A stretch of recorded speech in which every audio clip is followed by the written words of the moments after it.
You know, you create art for what you feel inside and like what you go through, and it's not necessarily for like other people. So I feel like that's the same, you know, with the bike.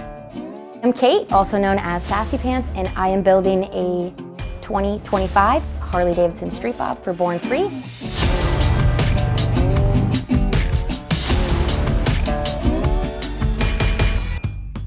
My vision is to take performance and art and kind of merge the two together, but most of all be like an art piece. I want to look at the bike and just be like, that is art. I like things that are funky and just not the norm. That's just like who I am. So I've always wanted my bikes to be kind of funky and not the norm and just represent who I am. So this bike is kind of inspired by a Geo. I remember when I was little, my dad and I would find like Geo rocks and we'd crack them open together and see like the crystals and the cool layers inside of them. So I really wanted to bring that in more of like in a blingy way. Mainly just aesthetically, it has to look right. I want everything to balance. I don't want too much rose gold. I don't want too much black. Like I need to like balance the whole thing.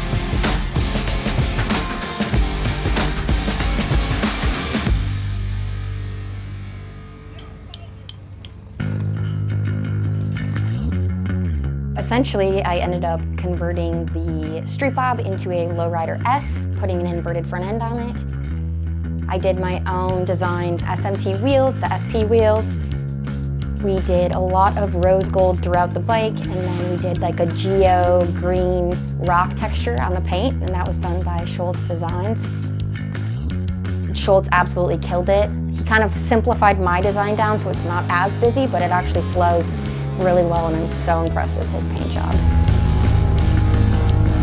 He pays attention to the little things. He made sure that you could see the design through the fairing of the bike. He really puts time and love into everything that he paints.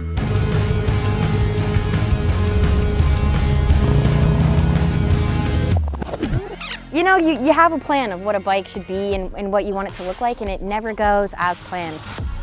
Hope for the best, expect the worst, you know, and I had Black Label Manufacturing fly in, help me finish the bike up, and when I got to California, Dirtbags opened up their garage for me, and the whole team helped me bleed the brakes and get my new wheels on. The ones that step up when you're in a pinch and when you have a deadline, like, it means a lot, and I just don't think there's very many communities like that. You know, we all love to ride, we all love motorcycles, and we get to hang out and enjoy that together, so it's just super appreciative. So I went with more of a performance design, but not fully performance. I wanted it to be super artsy and just me. So the bike is set up exactly how I ride. Archetype Manufacturing made a lot of the parts with me. Derek was super helpful the whole time. We did mid controls, we did the risers, the floorboards. A lot of the machine parts on my bike came from them. RJ's Custom Cycles did all of the Cerakote. So we have A1 Cycles, Mike Beelan, got a cover from him. I don't necessarily want to highlight the hidden things and the cool details of the bike, because I want people to look at it and go, oh shoot, like there's that, and you know, kind of take something away every time they see it, something different. And I think that's the coolest part about hiding gems in a bike.